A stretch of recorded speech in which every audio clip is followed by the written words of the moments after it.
This is the Everything F1 podcast, where we're talking all things Formula One. Stay tuned.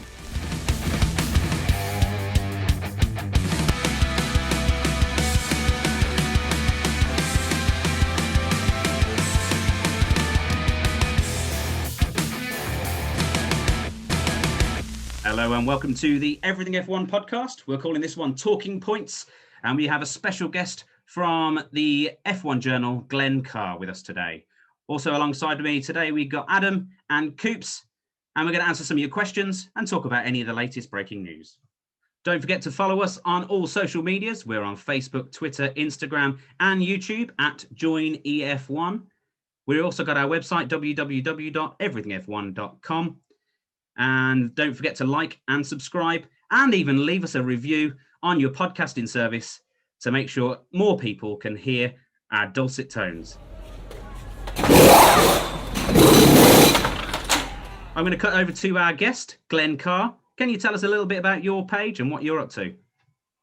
Hi guys, yeah, thanks for having me. So I'm from F1 Journal. I started it a few years ago, just because every weekend I find myself, when I'm not working, sat in front of the TV watching Formula One. So I thought I'd make use of my time and try and put something else out there that people could enjoy with me. Brilliant. And where can we find your page at the moment?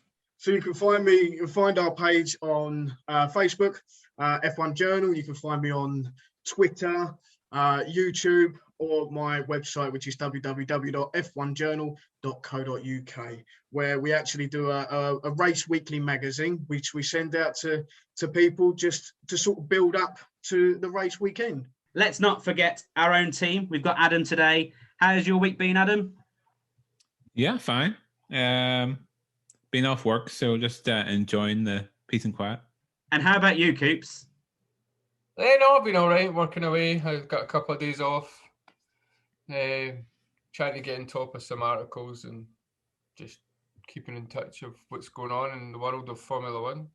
There's not been much going on. I think some stuff happened today, but other than that, there's not been much else going on, really. It has been very quiet in the F1 world at the moment, almost too quiet. Hopefully there's going to be a barrage of news over the coming week before the next race. So let's head into the talking points then. First of all, we want to honour a great racer called Jim Clark, who died at 32. Coops, you've written an article about Jim Clark. What can you tell us about him? Well, Jim Clark was 32 when he died, and he died today in 1968 while racing a Formula 2, in a Formula 2 race in the Hockenheim ring. Lost control of his car, lap 5 of one of the heats, and crashed into the trees. As you could probably gather, safety wasn't at the forefront in 1968 for Formula 1 drivers or Grand Prix racers. So he was a driver of he was a very different breed of driver. He's the only driver ever to win the Formula 1 World Championship and the Indy 500 in the same year. Wow. He was born in Fife, so he's a Scotsman. So that put a smile on my face when I was checking that all out. But yeah, he was just something else. He was a two-time world champion. I think it was 63 and 65 were his two championship years. Yeah. He missed out on one by a few laps when he got an oil leak in his car near the end of the race, where he could have won it. He's got so many kind of records, so many things that he's achieved in Formula One, including, I think he won 7 races in a season in the first year that he won his championship in 65, which was not matched until 1984 or 85 when Alain Prost done it, and then it wasn't actually surpassed until Ayrton Senna did it in 1988. So, I mean, he's the type of person that doesn't only define a generation, he transcends it. Absolutely. He's often cited as being the greatest of all time by a lot of established and the older generation of Formula One driver. Jackie Stewart being probably his most ardent supporter in F1. What do you know much about Jim Clark, Adam? Not really, but there's obviously before my time. But I suppose he was in that generation where there was very little safety, and they were just going out there to go as fast as they could, no matter what. And you sort of have to commend them for what they did. They didn't care; they just wanted to be the fastest, to win everything. And it's something that sort of we lose a bit in modern Formula One, with that sort of sense of speed and a sense of danger. As we saw last year with Romain Grosjean, F1 cars are as safe as they've ever been. And I think drivers back then, like Jim Clark, probably couldn't even imagine that they could have survived something like that someday. No, exactly. But I wonder if they had the same safety back then, would we have still had those sorts of drivers, for a lot longer?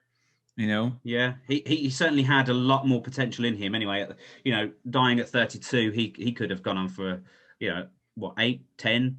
I mean, Fangio was in his 50s when he quit eventually. About that, yeah.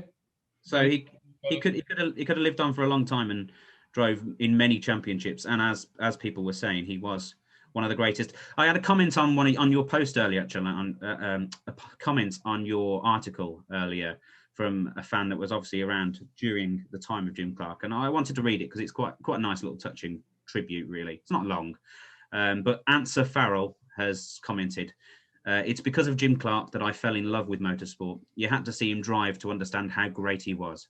Rest in peace, Jimmy. You will live on in my memories for as long as I live." She said she was a very young 11-year-old when she went to see him, and she saw him race in 1963. In the Grand Prix at East London. Yes, that's right. He debuted in 1960. His first race was mid-season, the Dutch Grand Prix in 1960. He retired from that race, and then he got his first points in the Spa Grand Prix the following round, which he actually got 5th. And he actually is quoted as saying that he was bored. He was not bored. Sorry, he was scared stiff because two drivers had been killed during that weekend. He managed to finish 5th, but admitted that he was pretty scared during that race. So, I mean, the tragedy, although it's expected or was expected back in that time, it did still have an effect on them. Yeah.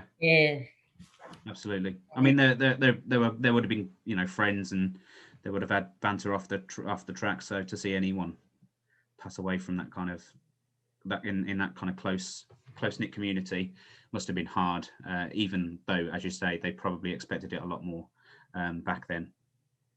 So yeah, rest in peace, Jim Clark. You were a fantastic driver, and as you say, as Answer said, you'll live on her memory, and I'm sure you'll live on in many others' memories too. You say in your book that curiosity pushed me on right from the start. Now, what exactly is it you feel you've got to prove? It's not what I feel I've got to prove at all. I don't really want to prove anything. I enjoy motor racing. I started as an amateur hobby, with no idea or no intention of becoming world champion. But I was curious to find out what it was like to drive a car fast, to drive on a certain circuit, to drive a certain type of car.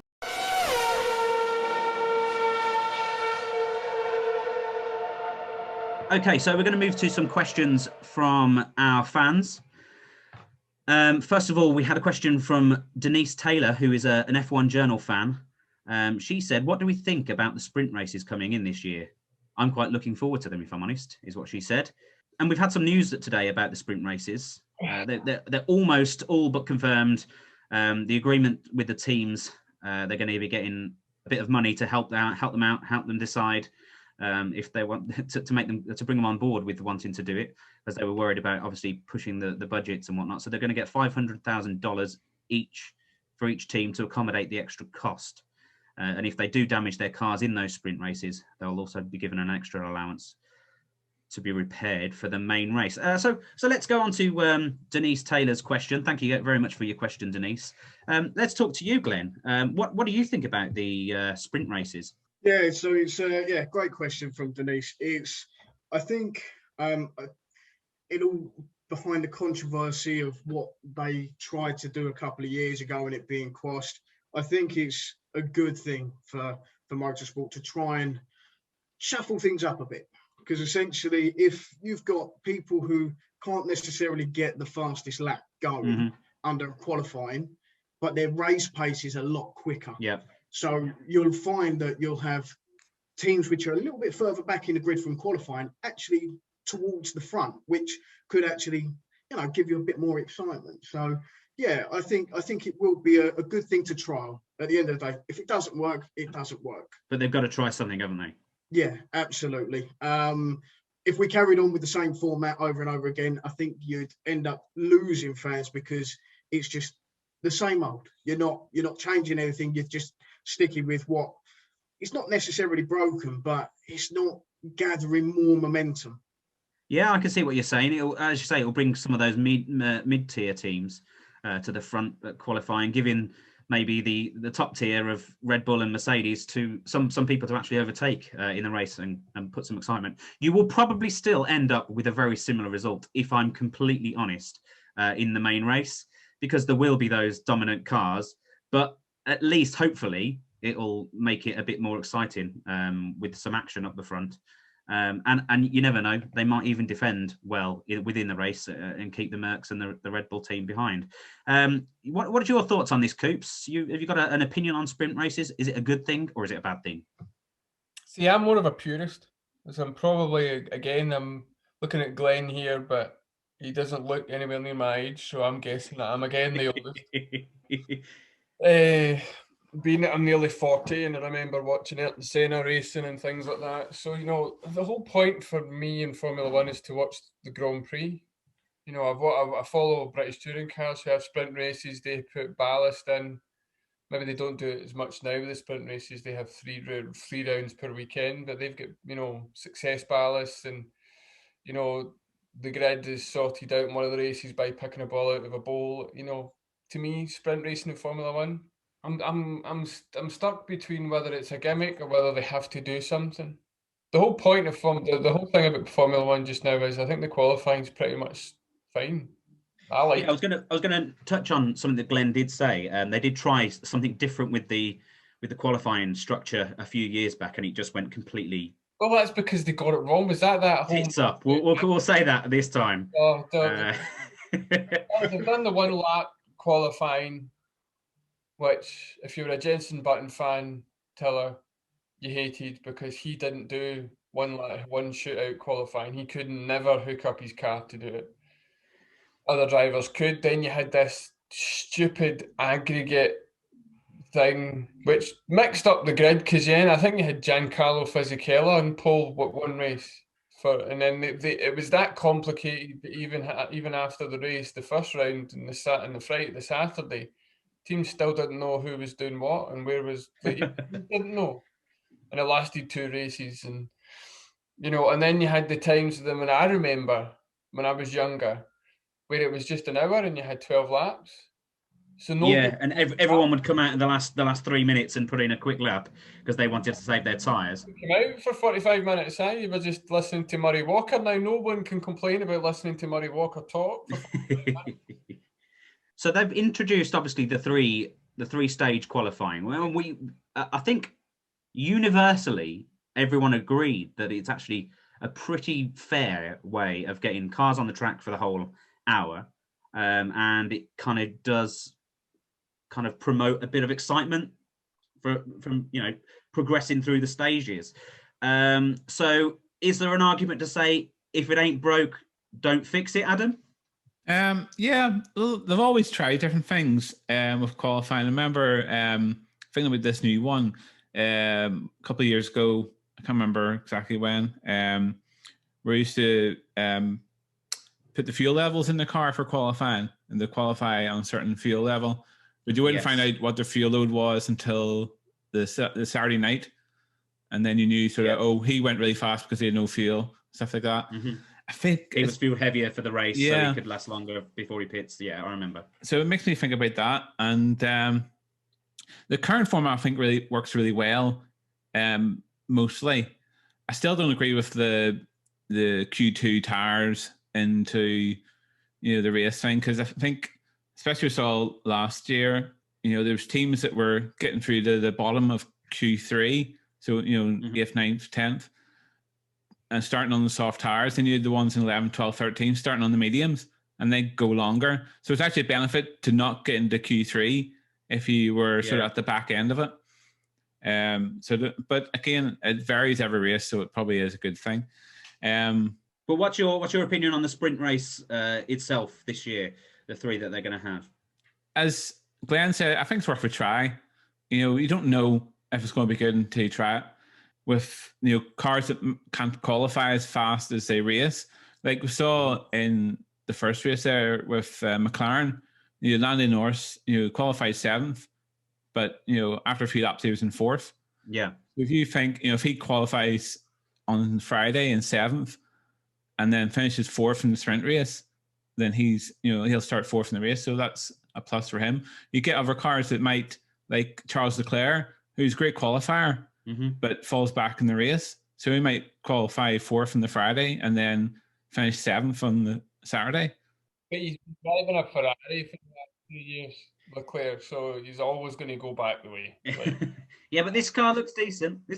I'm just saying how the sprint race might affect the qualifying. I don't think it'll be exactly the same as what we would have before. I think it will change it up slightly. But I think the ones at the front will always be at the front, and the ones at the back will always be at the back. So I think the midfield will really have a difference. Okay, so let's have a quick vote then. I'm personally for sprint races, like both Adam and Glenn have said.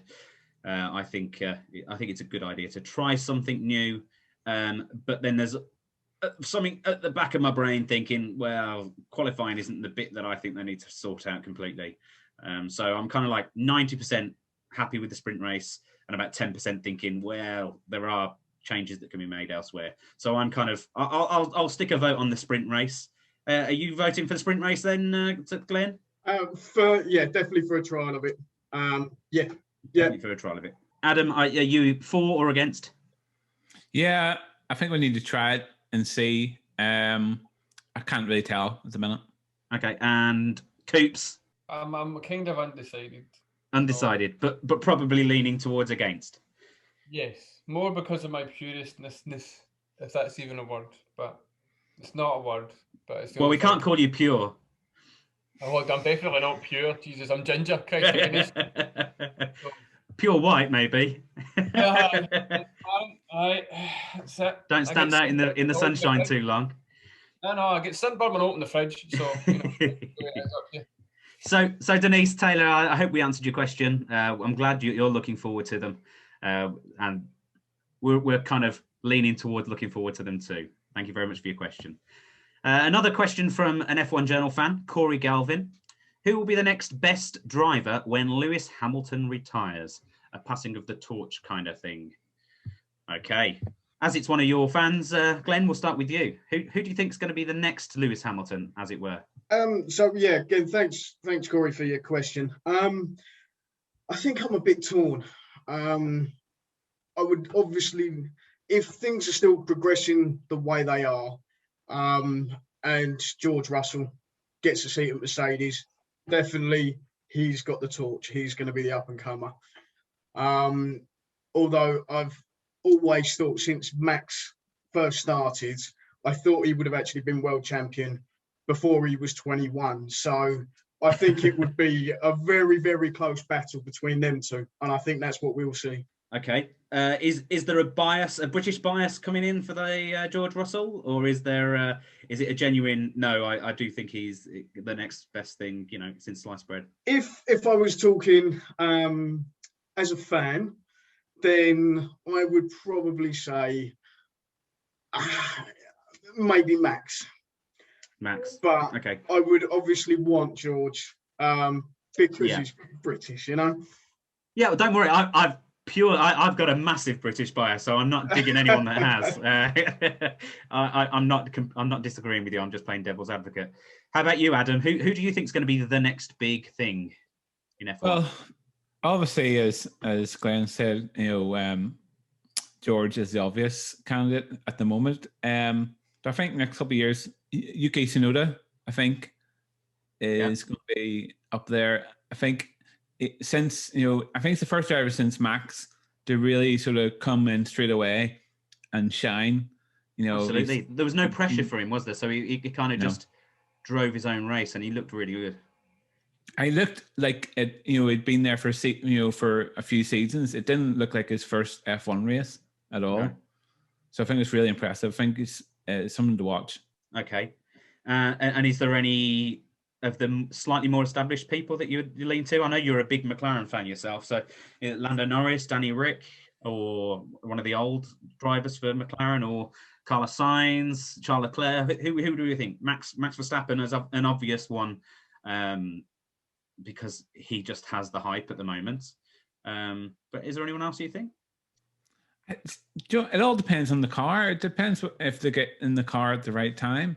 Like Lewis's first year Mercedes, they were nowhere. No. And everything came together in 2014, and it just went off. If he had been in a different car, if he had stayed in McLaren, he wouldn't have won 7 world championships. So it all depends on if they fall in the right place at the right time. Okay, Coops, same question to you. Who's your next big thing? It's Yuki Tsunoda. Okay. Yeah. He's impressed after that one race. That one race has done it. No, it's not that. I mean, I wrote a wee thing about him in the article I did for AlphaTauri, and I was reading up about him. I mean, the guy's only ever raced in 200 races, ever in his career. And then during the weekend for the race, they asked him, where are you aiming to qualify? And he went P1. I mean, the guy's just like, no, and then, he got points, and then he was like, oh, were you satisfied? No, 50%. So, he's just like, he's so like, no, that's not good enough. I need to go further. And he's got the talent to show that he can do it. Okay. That pass, was it, who was it he passed? Was it Stroll that he passed? Yeah, Stroll, yeah. So far back, and he was just like, oh, that's where I'm going. And you're like, oh, sir. You would never have thought it was his first race, his first weekend. He just got in the car. I still don't know how you can see over the top of it. He's, 5'1" or something. He's got a booster seat, I'm reliably informed. The aerodynamicists must love it, because they hate the drivers, because, like George Russell tried to fit in the Mercedes last year. The car was too wee for him. But no, I think as a complete raw talent, it has to be Tsunoda. But the thing about Formula One, and the glory of Formula One is, Formula One comes to a driver. Sebastian Vettel won 4 world championships because the regulations suited him. If he doesn't have a car that suits him, he can't drive it. He's not a Fernando Alonso who can just get put in a dog of a McLaren and put it 6th. Mm-hmm. It's the same as, Jenson Button winning his world championship. The regulations came to him and his driving style, and he was lucky enough to be in Brawn at that particular time. Solid pair of hands too, Jenson. Solid pair of hands. Oh, yeah, Mr. Yeah, no bother. I think that's the reason why Hamilton has been considered on a different level, because every iteration of Formula One that he's been in, he's been successful in. As Adam mentioned, the first year with Mercedes, but that was partly to do with the way it was funded. It was a bit of an embarrassment, and that's why they went, no, we're going to do it properly this time. Mm-hmm. He still won a race with that dog of a Mercedes the first year he was in. So yeah. There's a lot of factors to it, but I think as long as Tsunoda doesn't do an Alonso and move to the wrong team at the wrong time, or the right team at the wrong time, as Alonso has done, then he could get himself. And again, I think the build up to next season with these new regulations is going to be amazing, because none of us are going to know where anybody's going to be. Yeah, it is exciting.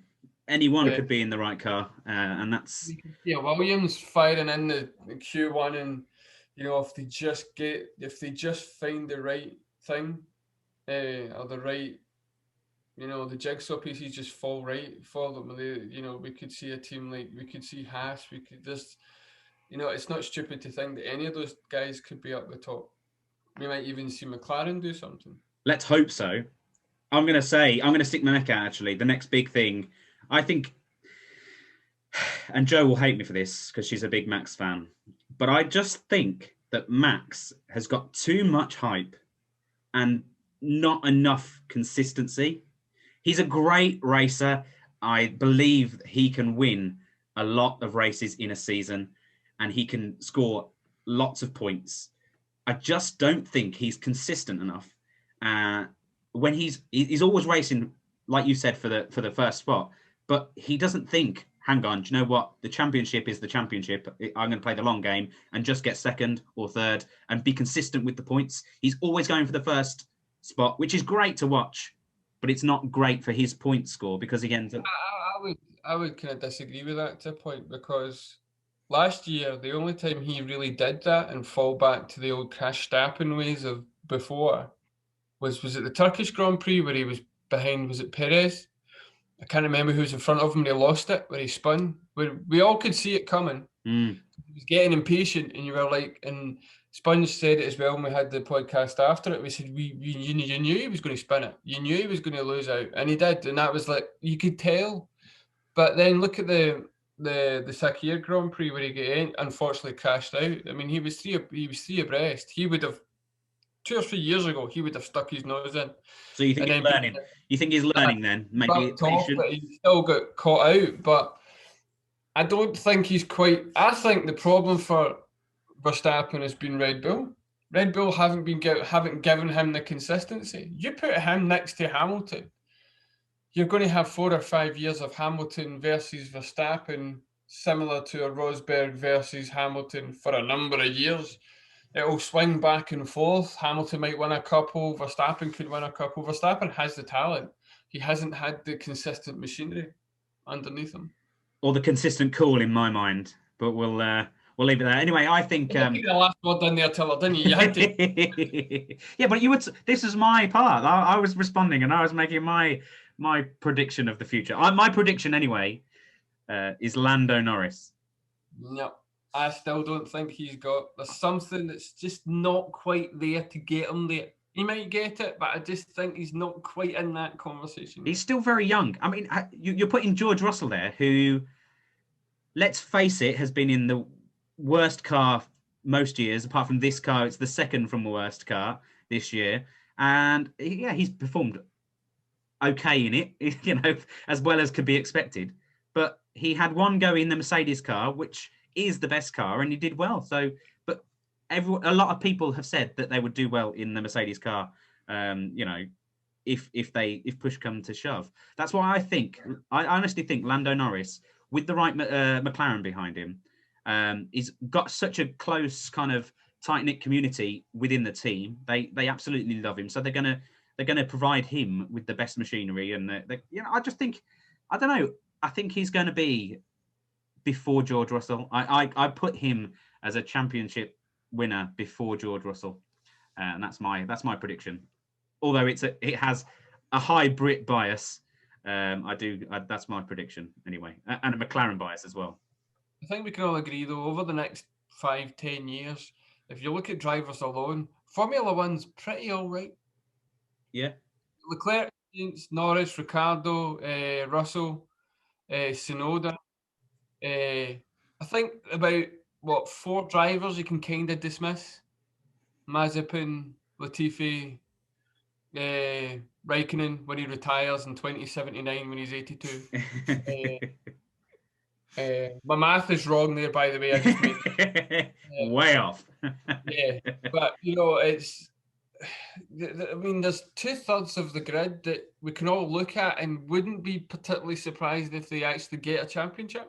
I agree. And I think if the regulations work well next year and the drivers all nurture their talent the way that we think they've got, I don't see a Hamilton situation where there's 7 in a trot. You might get Verstappen gets a couple, then you might get a Ricciardo luck into one, then you'll get a Leclerc might get one, and then a couple more. I think you're going to see a lot of different champions over the next 10 years. Let's hope so. That's what we will want. We want someone different on the top step. As much as I'm a Hamilton fan, I want to see other people win too. I don't know, Adam's not a Hamilton fan. So he's giving me the thumbs down at this moment. So hopefully we've answered your question, Corey. Who will be the next best driver when Lewis Hamilton retires? Well, it could be one of many, and that's something that we can all look forward to. So thank you very much for your question. We'll go to Stuart McDonald's question now, also an F1 Journal fan. This might be quite a quick one, actually. When Racing Point clearly broke the rules last year, why were they still allowed to use those illegal parts till the end of the season? Now, I'm going to go to Coops for this one, but thanks very much for your questions, Stuart. I'm sure Glenn will be happy that you've contributed to the podcast. So, Coops, the short answer? Yeah. How much time do we have? just a short answer, please. Right. Basically, for anyone who didn't know, Racing Point got themselves into trouble because they had the pink Mercedes. The start of last year, they came out with a new car, which was almost the spitting image of the Mercedes of the previous year, which is allowed. At the time is allowed. They've changed the regulations now to not allow it. They're not allowed 3D cameras and such like. However, there was a protest over the brake ducts. So they were found guilty of using the rear brake ducts, which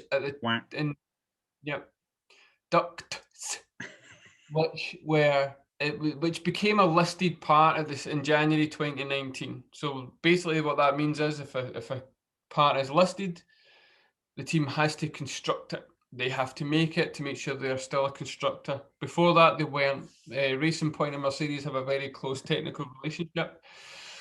The reason why they were allowed to continue to race them was that there was some ambiguity over the way that the regulations were written. Now, that must come as a shock to anyone who follows rules that have any ambiguity in them. Normally, they're very much clear in black and white. Track limits. No. Yep. That's another topic later. That's another topic, and it's not actually a difficult one. But anyway, so there was some ambiguity over that. They didn't breach the technical regulations, which would have caused them to have to not run them because the actual brake duct wasn't an illegal part. Mm-hmm. Like what they designed, it was the sporting regulations because they used a part that was fundamentally designed by Mercedes, and they then put it on the car when they should have designed it themselves.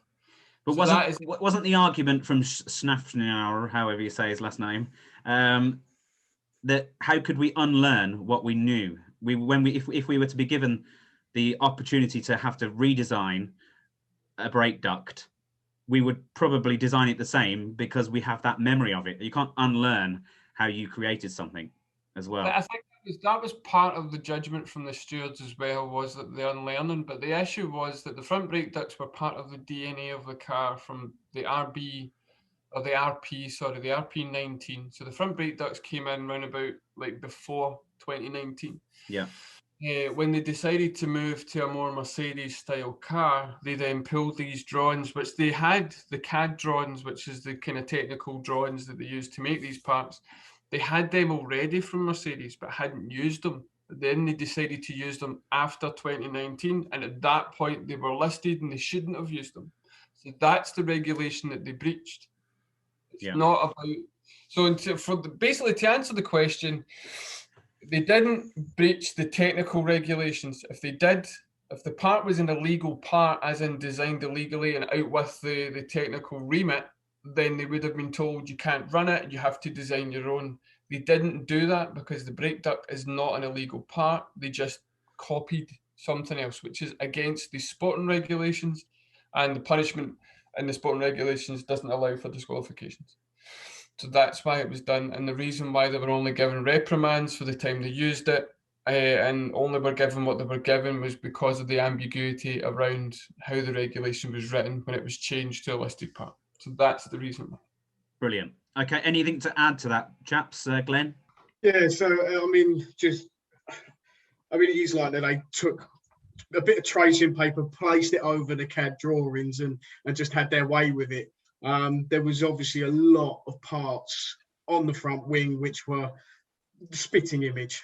Obviously they say they get it from pictures. All teams are going to be looking at that sort of stuff. And again, I think on the reprimand basis, they couldn't stop them doing it over and over again for the rest of the season, because to find another part and replace it on a car which has been tested and put through its paces up until that point, is just it wouldn't be time efficient to do so. So hence why they would have just been given the reprimands to carry on with that year with that part. Yeah, and I suppose they just felt the fine was adequate kind of punishment, really. So yeah, absolutely. So thank you very much, Stuart McDonald. Hopefully we've answered your question there. Okay, Adam, actually, you had a question that you wanted us to discuss on the podcast today. Do you want to ask that question now, live, as we sit here? Yeah, it was basically with the drivers at the minute. We've got Räikkönen, who's still there at 40? Is he 40 now? You've got Alonso coming back. You've got Seb taking the seat. It's basically about, are drivers staying too long, and are they taking up seats of younger drivers coming through? Is it stopping that flow of drivers from the lower formulas? Glenn? Yeah, I think it is, essentially. Obviously, teams are wanting these drivers to be in the car, giving them as much of their knowledge as that they possibly can.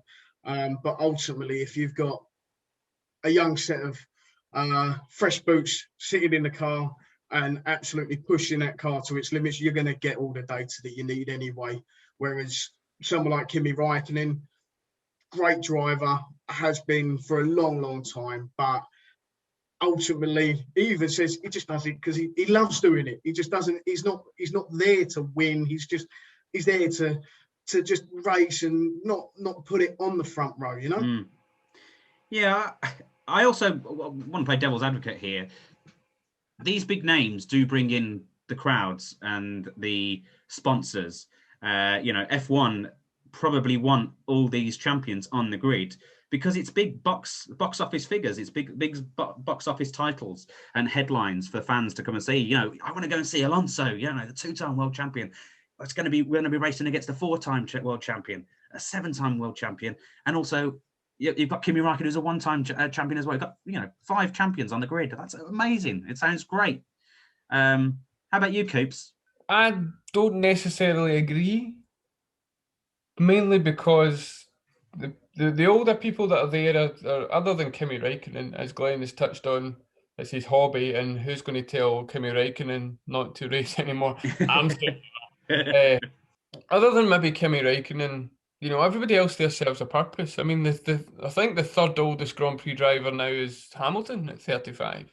Yeah. Now, I mean, there's question marks about whether he really wants to continue on after this year, and I mean that's another discussion with the 1-year contract extension and stuff like that. But I mean, what else has he got to prove, to be honest? Mm-hmm. But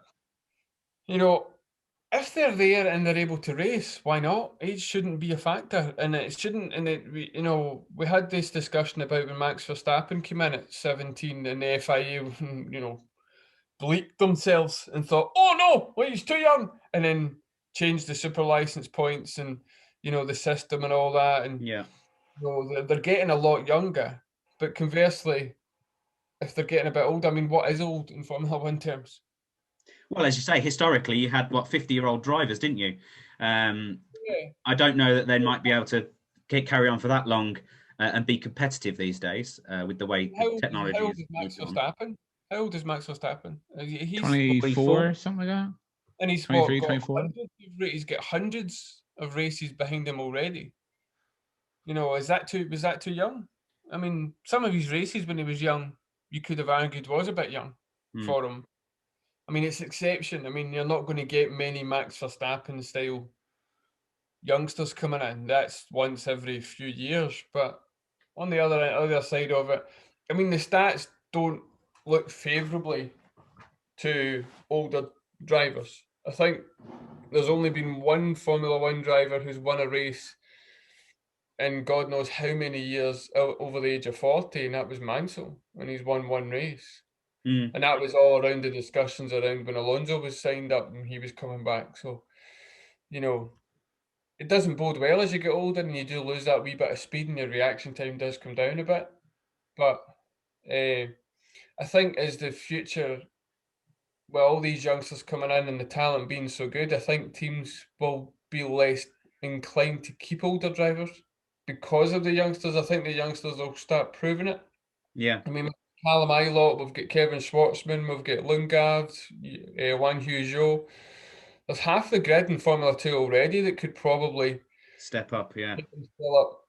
So teams will look at that. You know, if Daniel Ricciardo spends 3 years at McLaren and doesn't do what we all hope him to do, they'll kick him out.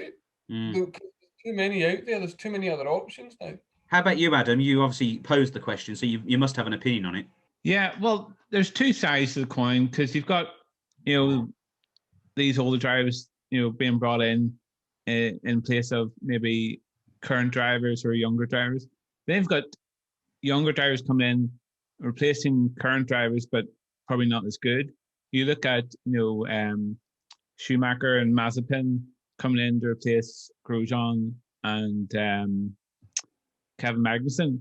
Yeah. And you think, is it really an improvement? Would it be any worse off if they kept, Kevin and Romain? So there are exceptions to the rules, or exceptions to it, but I think there needs to be a balance. Look at Seb. Is Seb going to be any better than Perez was? But is he there just to say, "Oh, look, we've got a 4-time world champion in our car"? I think he is. Is it all about marketing rather than the actual speed of the driver? I think, in that instance, I absolutely think Lawrence Stroll is doing it for his advertising campaign to sell more cars. That's my opinion on that. And I'd say it'd be the same for Alonso. You've got Renault come, bring Alonso back. Is that so they can go, oh, look, we're bringing back Alonso, 2-time world champion. He's going to bring us back to the front, rather than, bringing in 𝐃𝐫𝐢𝐯 or somebody and saying, oh, we're bringing up this driver who, done really well in GP2. Yeah. That's it. It's something for them to shout about, is bringing Alonso back, and it puts them in the headlines of the papers. Glenn, did you say? Did you have anything else to add to that? Sorry. Yeah, sorry. It was. Honestly, I think it's an absolute shame that 𝐼𝐸 didn't make it into Formula One this year. Obviously, he's a reserve driver now, and a test driver for Ferrari, but he's not racing in Formula 2, and I think it's an absolute shame. But just to touch on what you were saying earlier, James, that these older drivers, yes, they're world champions. They are going to bring big money back into, well, not back into the sport. They're going to bring the money to the team. But ultimately, this is a money business. This is where people want to spend their cash to put their name on that car. Doesn't matter. Obviously, it matters who's in the car, because there are going to be some controversies behind some drivers that come through. But ultimately, they will find a way to put that money on that grid. Absolutely. I agree. Does that answer your question, Adam? Are you happy with the responses? Yeah, I think like what I said, it needs to be a balance. And I think we'll see that going forward, of sort of having that experience and then also having the youth as well. I think it'll serve us for the next 10 years. Good. Okay, we had it was quite a quick comment from one of our fans, 𝐃𝐫𝐢𝐯𝐶𝐬. I hope I've pronounced that correctly. I do apologise if I didn't. I probably didn't, and I do apologise for that. And everything F1 fan, just literally put, what about track limits? So let's discuss what about track limits. We did have quite a decent conversation about track limits in the last podcast, obviously because it was fresh from the Bahrain Grand Prix, where Max Verstappen had to give his position back after overtaking Lewis Hamilton completely off the track, or did he? So because you're new, Glenn, to the podcast, we'll go straight to you, because obviously we haven't heard your opinion yet. But track limits, have you got an opinion on it? You must have an opinion on it, because everyone has. Absolutely. There's no grey areas. Track limit is track limit. That's it. If there was a wall there, like in Monaco or Azerbaijan, somewhere like that, drivers are not going to be pushing the boundaries. They're pushing the boundaries because there's a grey area. It's open to interpretation. This is the FIA. It should not be open to how you think that the ruling should be, or, oh no, it didn't quite say that. It is what it is. Stick to the limits, because I mean, if you look at Hamilton, yeah, he got a lasting advantage, and that's what it's all about.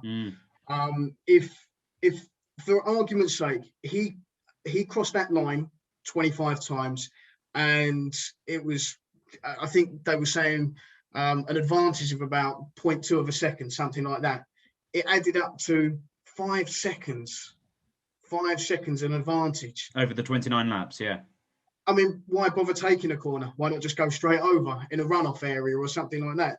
So I think, and you look at how close Max was at the end. If there was another lap, then would he have got the position anyway? You know, but no, track limits are track limits. That's what they should be. Shouldn't be open to interpretation. Absolutely. I think that's what we kind of said last week on last week's podcast. The problem is the FIA, isn't there? It's not because when the drivers and the teams are told this is the track limit, don't do it, they obey the rules. It's the fact that they change the rule from on Friday and then give you a new rule on Saturday and then make an amendment for the Sunday race. There's so much, like you say, ambiguity. So many questions left open. There was I can't remember, I think it was Will Buxton that said it as well. At the same time, coincidentally, there was another racing series, I can't remember off the top of my head who it was now, that they've just started putting sensors on the track, or that's what they're going to be doing to make sure that drivers obey the track limits. And it's not if you get all 4 wheels off, if you get a portion of your wheel off, that's it. That's a deletion of your time or whatever it is. And it was quite strict. And it's like VR technology in football. I don't know a lot about technology or VR, whatever they call it, but it's the same. It's the same sort of stuff. Yeah, if they can detect a cricket ball whistling past a stump and making a click on a bat when playing such a minute kind of tolerances, surely they can detect a 4-wheel car. You know, the middle of the 4-wheel car going over a line at the side of the track in Formula One and say, that was over the line. Take that time away from you. It baffles us all how we can be having such deep kind of conversations about this. Adam, you're nodding your head. Yeah, well, I mentioned it in last week's podcast about the technology, and I thought, surely it's not impossible to, have a sensor that can detect when a car is, inches, even centimeters away from, the edge of the track. There must be a way to do it. But as Glenn mentioned, with Hamlin going off, the only reason they told them to stop it was because Red Bull asked the FAA, "Oh, here, Hamlin's doing this. Can we do this as well?" And they go, "Oh no, we can't have 2 people doing it." So they told Hamlin to stop it. Yeah, and then but I agree with Max getting penalised or getting told to give place back, because there was precedent for it, in previous races. When you pass somebody off track, you have to give the place back. But I think he got a bit of bull in the china shop and just sort of tried to get it back straight away. Yeah. Or I think he should have been a bit more patient and give it a couple of corners. Yeah. Just on that though, there was an article that came out that was saying he was struggling with the diff on the car, even from the formation lap. So was that a reason that he ran out so wide? Because the diff wasn't working the way it should be. He adjusted the setting on the steering wheel, and it still didn't have any impact as to the way it was working. So I'd imagine that had some actual impact on why he ran so wide on that corner. Absolutely. Yeah. Anything else to add, Coops? Yes. Well, I mean, the only thing really to say about track limits is that it's probably the easiest rule to follow. There's the white lines on the sides of the track that are next to the bit that isn't grey. If you go off that, you're not on the track and get penalised. It doesn't help that the new types of tracks that are, designed these days have all this fabulous runoff, or in Paul Ricard's, case, multicoloured highlighters around the edges. But it's not hard if all four wheels go off the white line, which is what happened to Verstappen in Texas a few years back. All four wheels went off the line. He lost the podium place. Why Michael Massey decided to say, right, we're not going to place that corner. And then 17, over the course of 2 practice sessions, 17 laps got discarded because of track limits. To then say, oh, we are policing it, to not police it. To then refer to the sporting regulations about lasting advantage.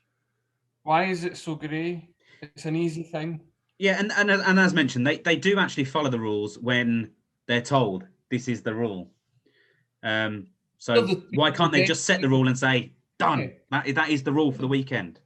These are the best the best race drivers in the world. The best 20 race drivers in the world. If you tell them you can't go over this bit, they will adjust to fix it. They might do a wee whoopsie in free practice. They might, get it slightly wrong because they're on the edge, on the limit.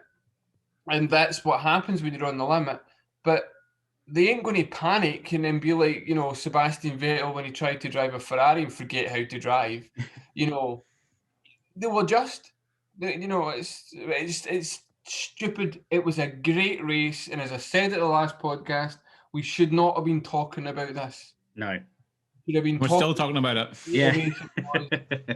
We've been talking about the fact it was less than a second between the two of them, how we were all jumping when I saw Max Verstappen pass Hamilton. And as you all know, I'm not a fan of a driver. I just like the racing because I'm a Juan Pablo Montoya fan and he's not there anymore. So I was excited when I saw him pass it. Oh, he's done it! And then I thought, I was off the track. I just had to give it back. And to kind of close up on it, he shouldn't have gave it back straight away. He should have waited till the long straight, passed it, and then got DRS and passed it straight again because everybody else would have done that. Absolutely. So there you go. That was our conversation on track limits. Yoshio, thank you very much for the question. We hope you enjoyed what we said. Now, Glenn, you also had a question yourself that you wanted to pose within the podcast. Do you want to ask it here now? Yeah, absolutely. It's something I've not really thought about until recent term. We've now just had, what seems like it's going to be another takeover from Dmitry Mazepin. So this looks like he will end up owning the Haas team within a short period of time, if he isn't already a majority shareholder in the company. You've got Lawrence Stroll on the grid as well. My thoughts are, is this good for Formula One? What are they there for? Are they there to achieve just a drive for their son? Is it the passion for the sport? Or once their sons are no longer with the team, if they are lucky to go to another team for a better seat, if they were at the time, where does that leave the two fathers if they now own the team? Do they have the love for the sport to carry on, or will we see them drop off? Okay, yeah, well, pay drivers have been a thing for, in F1 for a very long time. It's part of the DNA of the sport. There have been some brilliant pay drivers, and there have been, some not so brilliant pay drivers. It is part and parcel. The teams need the money, and they generally do okay at the very minimum. What's your opinion on them, Coops? Well, as you say, pay drivers have always been around. You had your Petro Dinizis of the world. The least said about him, the better. But if they had sponsorship that come in, it does work. Sergio Perez is a pay driver, basically. He's always going to have a seat in Formula One with the amount of millions he brings in. It's not. It's more about the team owners. Yeah, I was just going to touch on that. Going to the team owner, I don't think we've ever had a situation with a couple of billionaires deciding they're going to fight and see who's got the biggest wallet in the world. I think there's two very different ends of the spectrum. Yes, both of them have got a lot of money. I think the last I checked, Lawrence Stroll is valued around $3.6 billion. A lot of money. The family is about 1 point something. So it's, well, I mean, I can't compute what that is in terms of money. But I think for Lawrence Stroll, he's slightly different because he's self-made. He's done this himself. He came in. He's bought over Aston Martin. He saved them. He saw an opportunity, yes, to buy a team. Yes, his son's in the team. Would he have bought into Formula One without his son having an interest in it? Maybe not. But he seems to be doing the right thing in terms of he's building up a medium to long term thing. He's got strategies. He's bringing a lot of business. The Mazepins, now, and another added layer to this, the Mazepins tried to buy Racing Point. They put a bid forward, and they were knocked back by the administrator, and it was given to Lawrence Stroll, and he was that butthurt about it. He was going to take them to court and say that they had a better thing. So, is this an opportunity to go against them, which could be nice and spicy for us watching? And I think, as Glenn's kind of touching on it as well, what happens in 5 years' time when they get bored? Yeah. And one of them goes, but then this is part and parcel of Formula One as well. Yeah, rotation of teams, team names, new ones coming in, old ones coming in. I think as well, the problem we've got is Lance Stroll is a decent mid-card driver. He's never going to win a world championship. I don't think he's ever going to be in a position to win one. He's going to come up and do what he did at Portimao, where he fired it on or Turkey. I can't remember which one of the two it was, but Turkey put it on the pole position. He got on pole position. He was leading the race. He didn't do anything wrong in that race. He just kind of the team pitted him, and when they shouldn't have, and that's why he lost it. He kind of lost it. So, I mean, he's one of those drivers that could pick up a decent result. He's already beat Hülkenberg. So he had a podium, and everybody raves about Hülkenberg. So. But yeah, and Mazepin's different. That other Mazepin, as much as he's already the not very nice pair, nobody likes him. And he doesn't, at the moment, seem to have much in the way of talent to deserve to be there, other than the fact that his dad has walked into Haas and went, "Oh, you're red, white and blue. We want red, white and blue, and here's some money." Yeah. And Gene Haas looks like in the last couple of years, he's not been that interested, because Gene Haas has been used to winning. IndyCar and whatever he does over in America, I think he's in NASCAR as well, and I definitely know he's been in IndyCar. He's been at the front. He's not used to being at the back. So what you're saying, I'm going to paraphrase it. What you're saying is it depends on the billionaire who comes in, basically. If it's a billionaire that just has designs on getting their son an F1 seat, not really interested in the sport as a general rule, apart from that. Compared to if the billionaire is actually quite a shrewd businessman and it's a good opportunity for him to make even more billions for his portfolio. Basically, yes. I mean, if we've all seen the first couple of episodes of Drive to Survive, that Lawrence Stroll is a very intimidating, scary man.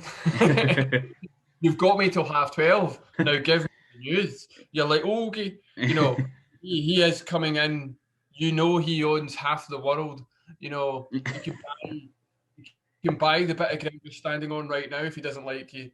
So, and he's got there on his own. He's done the smart thing. He knows what he's doing. The Mazepins I don't know much about. And anybody who comes with billions of pounds and comes from Russia, your eyebrows raised above your head at that point and think, yeah, okay. But I mean, if you've got a couple, that's not a big deal, but I think there'll be a tipping point. I think Glenn kind of hinting at, I mean, if another 3 or 4 of these random billionaires turn up and half the grid is owned by these billionaires, and it's just Formula One is just a plaything for billionaires until they get bored, that's a big issue. Adam, have you got an opinion on this? Yeah, sort of what the other two guys said. I think it's the way the sport is going at the minute. Look at Williams. Williams might have been gone if Darlington Capital hadn't bought into the team. Even before that, if the Tiffy's dad hadn't put money into Williams to keep them going. Yeah. But as well, talking about Haas. Haas was never a good team to start with. I mean, they came in, they never had the right ingredients. You know, they bought their car from another company. You know, they got their engine from Ferrari. You know, they never did a lot themselves, so they never knew how to develop it themselves. Yeah. They were always buying in the development. Whereas, you know, Force India, when it started, they were a great team. They were a strong team. They could work under, you know, a small budget. They were getting podiums well before Lawrence Stroll probably even looked at them. Mm-hmm. So he bought into a team that was already strong, and, you know, putting more money into that is only going to make it Stronger, better. Yeah, because you can do like Mercedes. You can buy the best people. You can pay over the odds, because, you know, a lot of the top guys aren't under the budget cap now, so you can go out and spend your money on the top engineers, you know, top technical directors, and bring them in. So it's whether they get their money back. You know, look at Gene Haas. He hasn't, obviously, and that's why he's trying to find a way out of it now. Williams, hopefully, if they put in the money to develop the team and bring them back up into midfield, they might stick around. But, you know, if there's languishing at the end, at the back of the grid, they're not going to stick around. But back to the billionaires that own the team. So Mazepin's dad. Do you think it's a good thing or a bad thing? I don't know. I think it's a good thing for the sport, is it keeps teams in the sport afloat. Yeah, it keeps, you know, we don't want to lose teams. Again, we want to go back to the years before where you were losing teams every year. Yeah, keeps people in jobs. It keeps people in jobs. But whether Mazepin is the right person, who knows? We'll have to see. The biggest thing is Adam touched on. I mean, if you buy Haas, what are you buying? You're buying the entry, and you're buying staff. I mean, you're not even buying a team principal. That even now, I mean, yes, he's great as a entertainment value, entertainment sense. But this is the guy who's stuck with Magnussen and Grosjean for about 3 years longer than he should have. Yeah. Other than the fact of telling Magnussen off because he broke his office door during Drive to Survive. No, I mean, these guys, you know, as Adam says, like, I think it's Dallara that make the chassis. So the lead time, if a chassis is not right for Haas, they can't just go into their factory and go, right, that's not right, we need to fix it. They need to call up Dallara. Dallara, they need to make it. They need to work out, well, what have Dallara done? They came in, the idea was good. That's why they looked so good when they first started, because they didn't have to design half the car. And then as the years go on, less and less things they can buy in, and they have to design more, which, you know, they're not got their own car. They're not developing their own car. They're not developing it this year anyway for monetary reasons, which is a worry. But then that could be because they're already selling the car. Why would Gene Haas develop a car when he's planning on selling it anyway? You wouldn't do that. You wouldn't do that. So well, that's what I think. Just one last thing. That's what I think. Williams has the potential. You know, they have the Mercedes engine. They have the Mercedes gearbox. They have their own facilities. They can do everything themselves. So I think it's like any other big team. It's about getting the right people in the right positions. Like McLaren has done. You know, McLaren, you know, Williams can do what McLaren have done the last couple of years and slowly move themselves up the grid. Yeah. The right improvements. I would kind of say, Adam, that Williams are doing what McLaren did. You know, McLaren got rid of the Bullier, they got rid of the Honda engine, they brought in Renault, they've then decided they brought in Sneidl, they brought in Zach Brown. They've done everything right, and they've done it not in a we want success now. They've said, right, over the next couple of years, I mean, Williams have brought in Josh Capito, they've brought in another guy from Volkswagen. You know, they're planning for the future, and you've used investment. My biggest worry for the Mazepin buying Haas is, you know, if he buys it just because he wants to buy it as a screw you to the Strolls because he get pipped to the post before, without really doing his due diligence and realising what he's actually buying and what he actually then has to do to turn that into a legitimate team. Because you've got to strip that back and start again. You've got to sign new deals. Does that mean he's going to go to Renault and buy the engine from there? Does that mean he needs to then get a chassis department up and running? That's a lot of money and a lot of time you need to do that. Does he have the patience to do it? is it a plaything for him more than Lawrence Stroll? I think Lawrence Stroll sees Formula One as a business opportunity and a chance to bring money in. Yeah. And that's why he's tied it to Aston Martin, whereas I don't see that from the Mazepin side. Maybe that's more my ignorance because I don't know the guy and I don't know his history. I don't know much about him. So there is a bit of a worry there that the Haas team could fall away or do a Spiker Midland thing and change owners several times before they settle themselves down.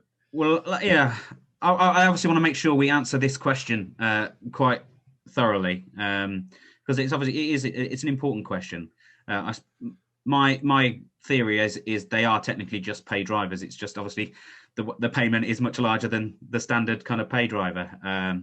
So I think it's part of the DNA of the sport. I think it's good for staff having jobs. It's good for people, especially if there's no other company willing to take over that teams. Where you've got to kind of judge the motivation for the billionaire that's doing it, like Coops has mentioned and like Adam kind of touched on as well. But you obviously got opinion on it as well, Glenn. You asked the question. What's your thoughts?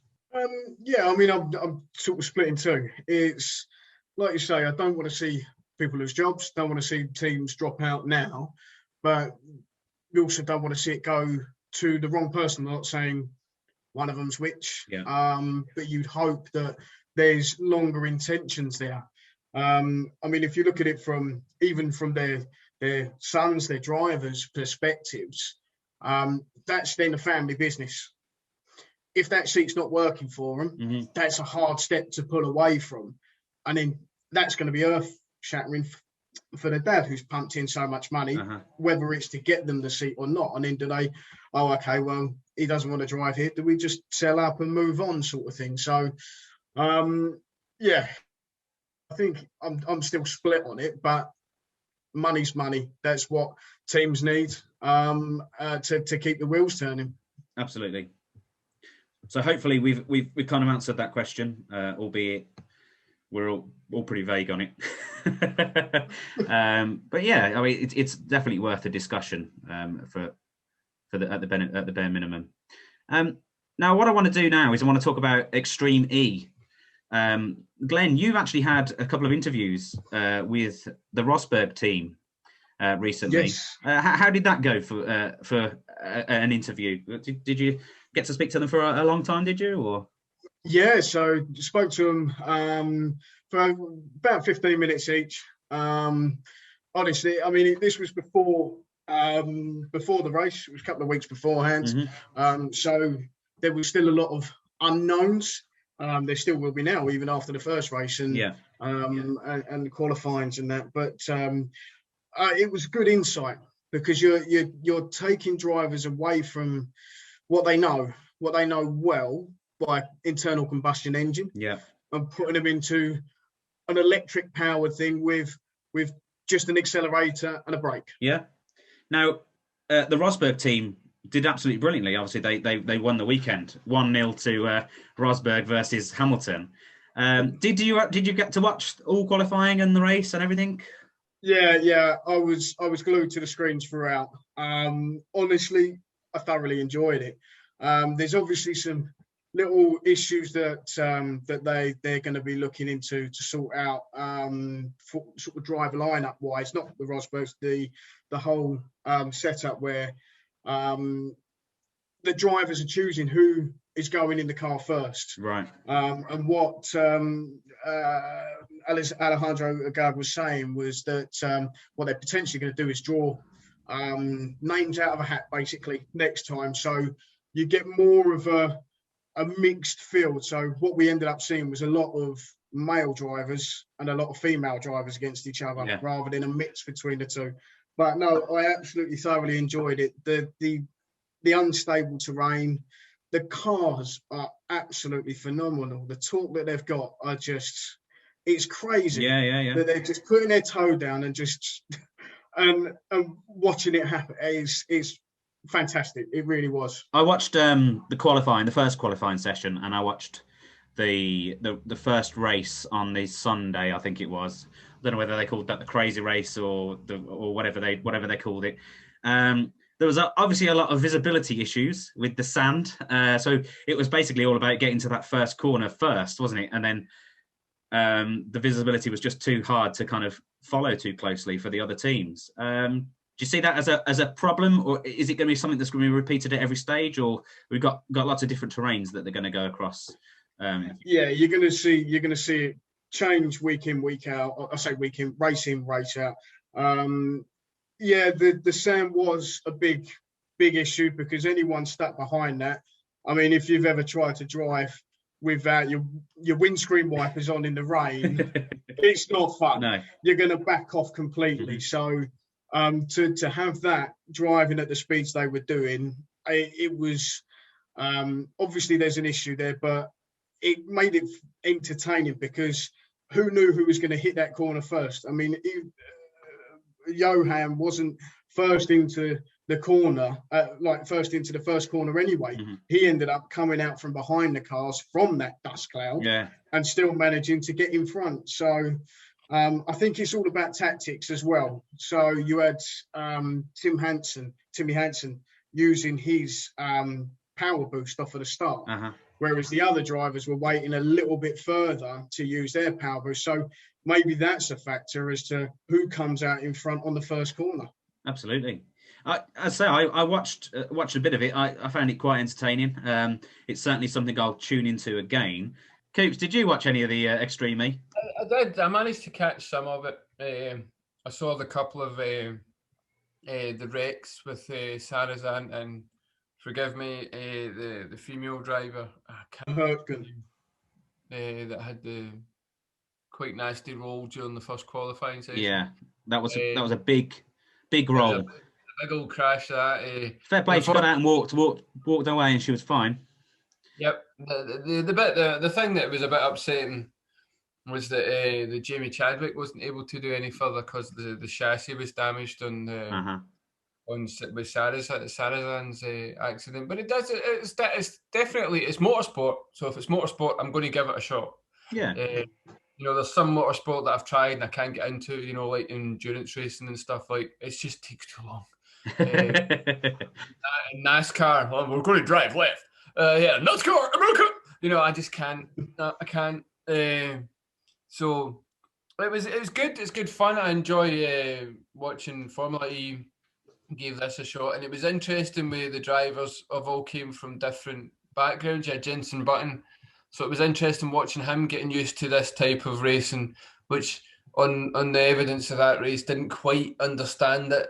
Didn't suit him at the moment, does it? But he'll grow, hopefully. Well, that's it. Yeah. Then you had was it Timmy Hansen? I think he's more of a kind of motocross type driver, so he's used to that. He understands the tactics. Then you've got two-time Dakar champion Carlos Sainz Senior, yeah.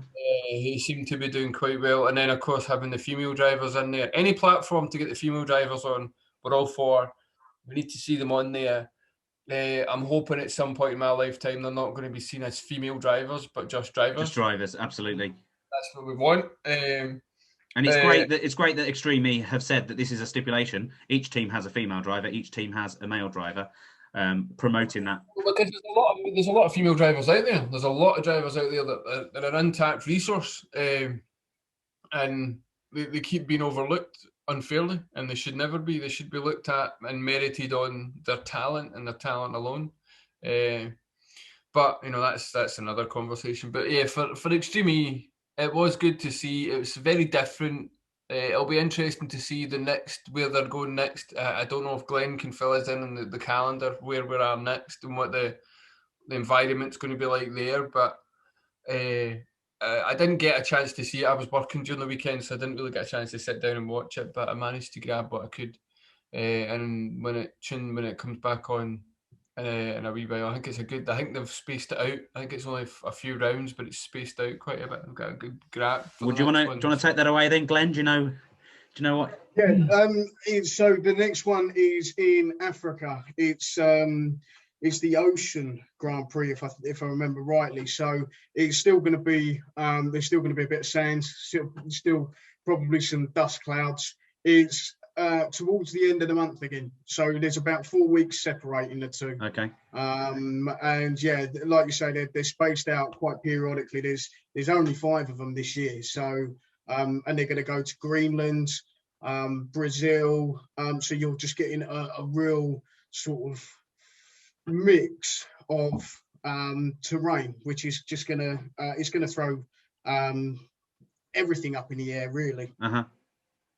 Yeah, and as you say, the cars are great. They look good. They're quick. They are really quick. You know, I was so surprised at how fast they actually were on the sand.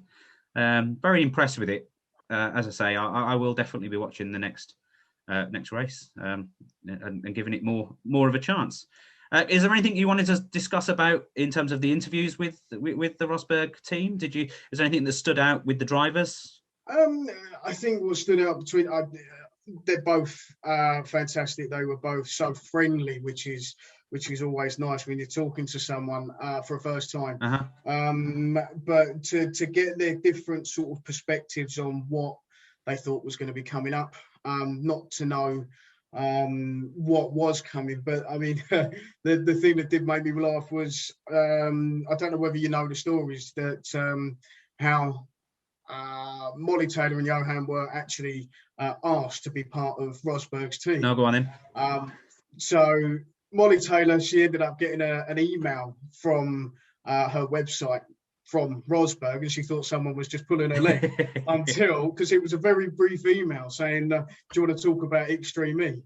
And she thought it was a joke until all of a sudden they're FaceTiming each other and talking about it. And Johan, it was all through Instagram. So all of this technology that we've got now, and it's happening through Instagram. It's a good way of recruiting, I guess. A good way of recruiting. Yeah, but yeah, just to hear their thoughts. I mean, the interviews are on YouTube, so feel free to go and check them out. But when you're driving a car, I'm not any means a racing driver of any imagination. But you know, when you're driving a car, you listen to the gear change. You're actively changing it at a certain time, and you'd imagine that's what they're going through when they're in an internal combustion engine car. So to go from that to the automatic, I think there wasn't overall concern, because when they first started jumping into the cars, after a couple of minutes, it just became natural, because it's more about picking your braking points as opposed to you changing gear, because you need to know where you're braking to get back onto the power, rather than even Christopherson said that even in rally, he said you're not really thinking about the gear change, you're just doing it. Yeah. And it is just the braking. That's all it is. Okay.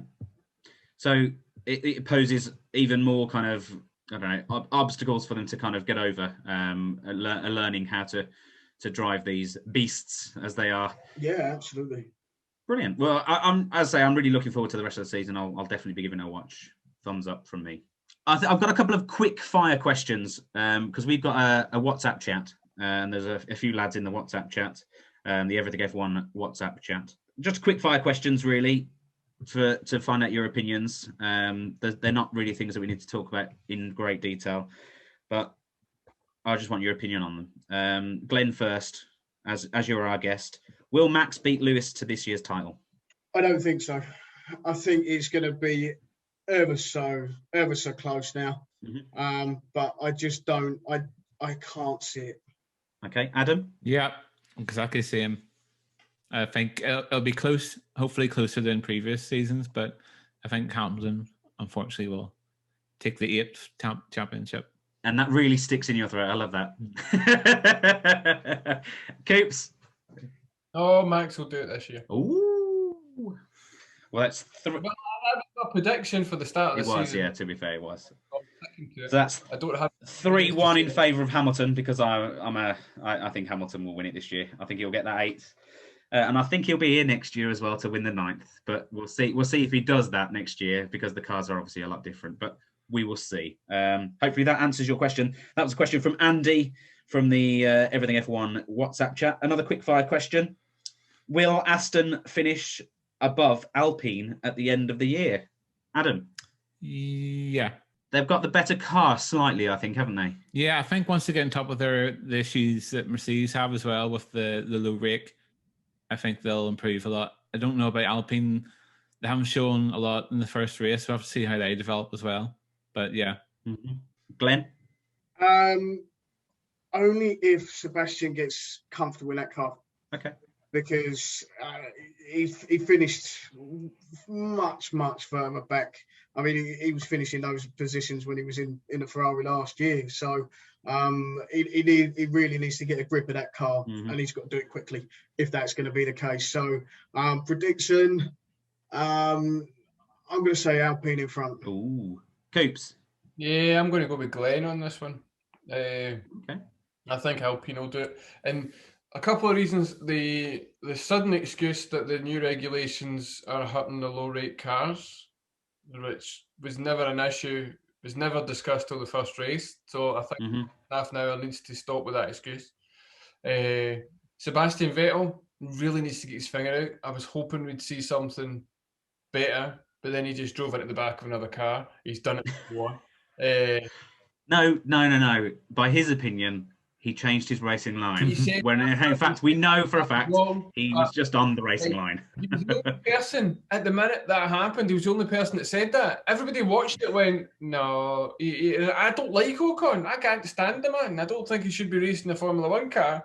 And I was like, no, Seb. I think he even said it at the chat when I was watching it. I thought, for goodness sake, what? I mean, he did Verstappen at Britain. Like, that was horrendous. But no, I think on the other side, Alpine's car's not great. It looks good, but it's not spectacular. But it's stable, and also the Alonso factor.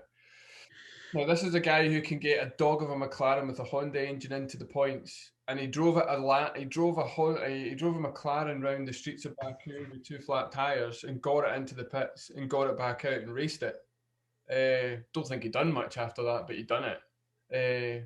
So, and Alonso hasn't lost a step at all since he came back.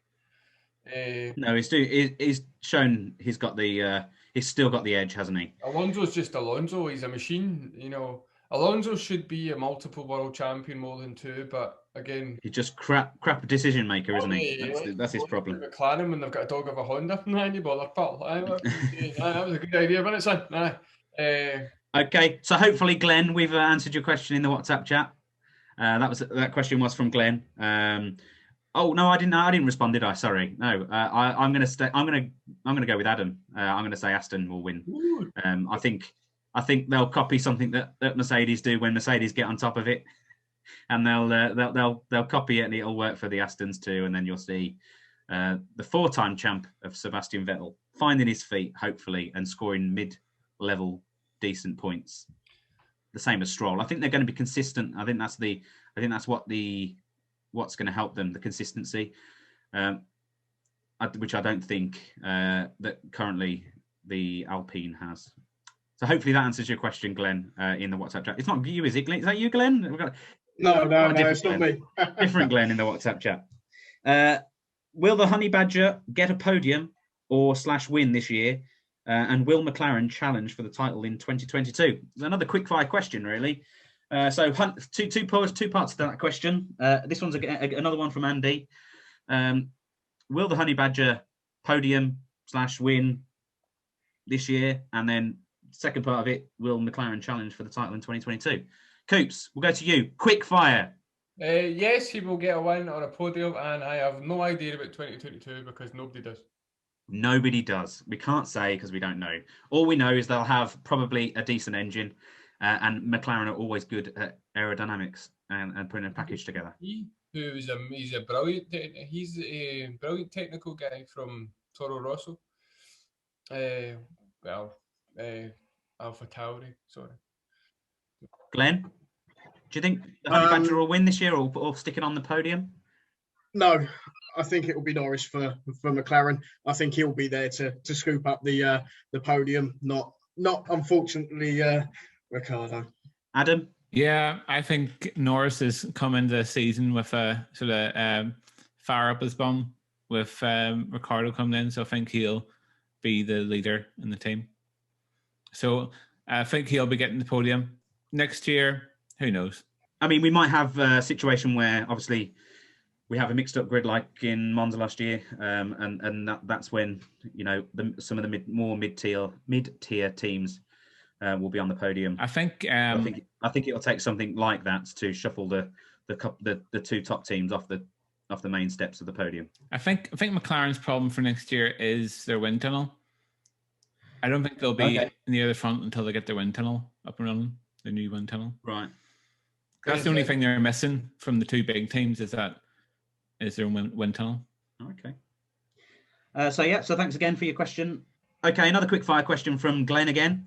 Will Lance beat Seb in the Drivers' Championship? And if so, is it the end of people seeing Seb as an elite driver? No, I don't see Lance doing it. I don't. I keep it short. Seb will beat him. Okay. Adam?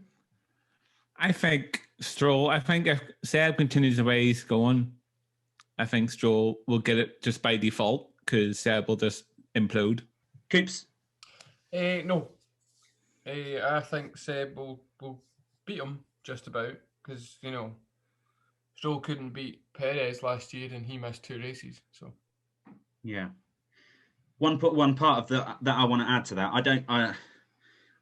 I don't know necessarily that people are considering Seb as one of the elite anymore. Anyway, whether or not he does beat Stroll, I think he's probably lost that title at the moment. I think he'll take a bit of a change in his fortunes before people consider him as an elite now. He has been an elite in his time, but I don't think he's an elite now. I think Seb is one of those people that, as I touched on earlier on, he needs Formula One to come to him.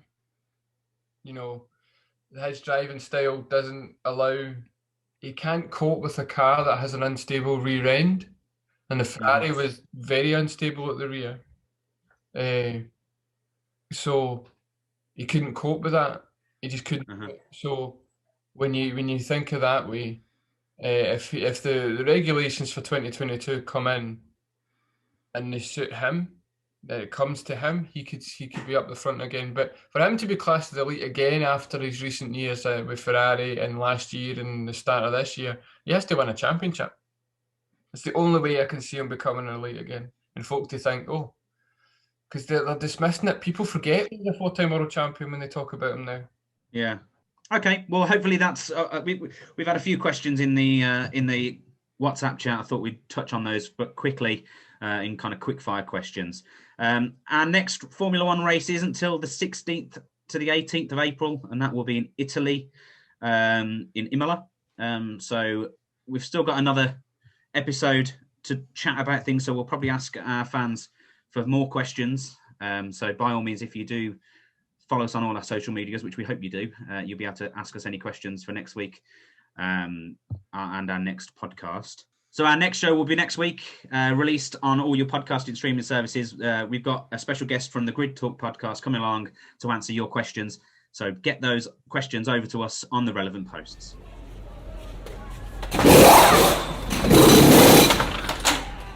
Don't forget to follow us. We are on all social medias, Facebook, Twitter, Instagram, and YouTube at JoinEF1 for all your F1 news, fun, and of course, podcasts. We are uploading our podcasts onto YouTube, so you can catch them on the go, or of course, onto any podcasting streaming service. Please also subscribe because it does help us grow and it does get our podcast out to more and more people. Thanks very much for coming along today, Glenn.